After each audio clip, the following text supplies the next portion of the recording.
போன வீடியோல நம்மளோட ஃபாலோவர் ஒரு கமெண்ட் பண்ணியிருந்தாரு. ப்ரோ ஒரு 4 ஸ்டாக் பேர் சொல்லு ப்ரோ, நான் ஒரு 1 கோடிக்கு இன்வெஸ்ட் பண்றேன். ஒரு ஜஸ்ட் ஒரு ஃபன்னுக்காக தான் இந்த மாதிரி கமெண்ட் பண்ணியிருக்காரு. சேட்டை பிடிச்ச பையன் சார். பட் அவருக்கு போர்ட்ஃபோலியோ டைவர்சிஃபிகேஷன் என்னன்னு தெரியல. ஸோ அதை பத்தி இந்த வீடியோல டீடைலா பார்க்கலாம். இந்த மாதிரி டெய்லி யூஸ்ஃபுல்லான பர்சனல் ஃபைனான்ஸ் ரிலேட்டட் வீடியோஸ்க்கு என்ன ஃபாலோ பண்ணிக்கோங்க. போர்ட்ஃபோலியோ டைவர்சிஃபிகேஷன்னா நீங்க இன்வெஸ்ட் பண்ற அமௌண்ட்டை ஒரே இதுல இன்வெஸ்ட் பண்ணாம முடிஞ்ச அளவுக்கு டைவர்சிஃபை பண்ணி இன்வெஸ்ட்மெண்ட் பண்றது.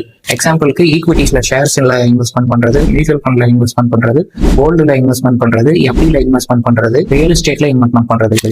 நீங்க எவ்வளவுக்கு எவ்வளவு டைவர்சிஃபைடா இன்வெஸ்ட்மெண்ட் பண்றீங்களோ அந்த அளவுக்கு உங்களுக்கு லாசஸ் வருது ரொம்ப கம்மியா இருக்கும். எக்ஸாம்பிளுக்கு ஈக்விட்டிஸ்ல நீங்க ஷேர்ஸா இன்வெஸ்ட்மெண்ட் பண்றீங்கன்னா ஒரு கம்பெனியோட ஷேர்ஸ்ல மேக்ஸிமம் 5% மட்டும் இன்வெஸ்ட்மெண்ட் பண்ணுங்க. அதுக்கு மேல இன்வெஸ்ட்மெண்ட் பண்ணாதீங்க. என்னதான் ஃபண்டமெண்டலி ரொம்ப ஸ்ட்ராங்கான கம்பெனியா இருந்தாலும் வேல்யூவேஷன் சரியில்லைன்னா அதோட ஷேர் பிரைஸ் டிக்ளைன் ஆகும்.